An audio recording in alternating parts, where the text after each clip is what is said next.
This is from Katie. It says, what is the most common mistake that you see people make that you immediately jump in and go, without giving away the secret sauce, Sure. I've got to fix this. I've got to help this individual or this family. What would you say that would be? Man, there's so many things I can think of, but I think the first one that jumps out that's the most common is lack of a financial plan. Mm-hmm.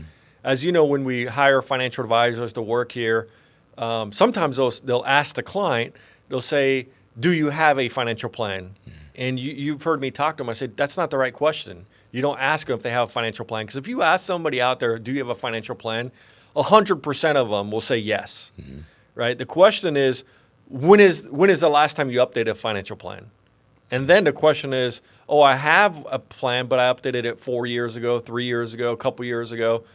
Rarely is it, yeah, I updated it 3 months ago, 6 months ago. And we're basically saying a financial plan at this point because we don't know. It could be your basic Google calculator. Exactly. It's not getting any of the nuances. So I'm not even saying, is it like a world-class financial plan? Right. I'm just saying, do you have a financial? And in their mind, I'm saying it wrong.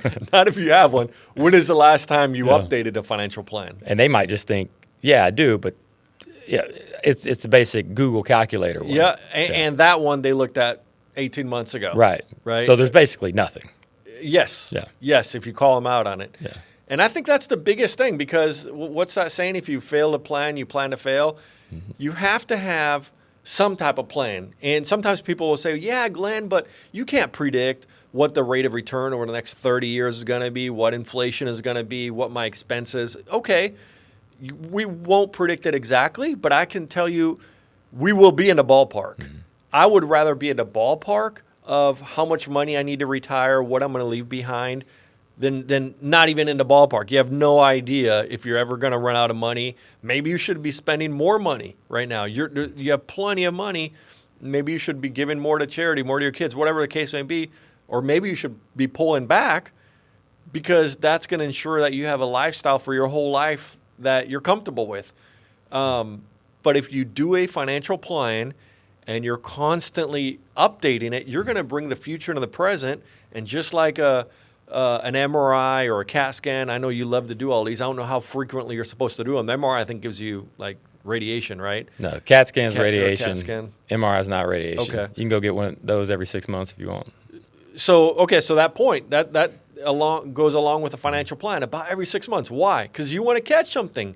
What you don't want is it's been 4 or 5 years since you did the CAT scan or MRI or the financial plan, and now, I got to live on 30% less money for the rest of my life because I spent 10% too much previously, and some of that I could have controlled, right? Now you have to make huge sacrifices, whereas if you would have caught that 4 or 5 years ago, you would have made relatively minor financial sacrifices. And it goes back to that early detection, just like the MRI is key. That's right. And somebody says, oh, you don't know what it's going to be in the future. You don't know this. You're right.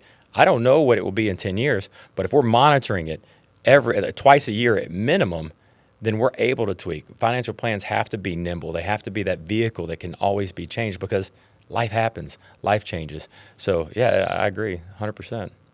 Awesome. Good. Well, thank you for answering that. And I want to thank our audience. Remember to keep sending in those questions, and you can always mail them to gds@gdswealth.com or comment on any of the channels that we're posting on. Thank you for attending.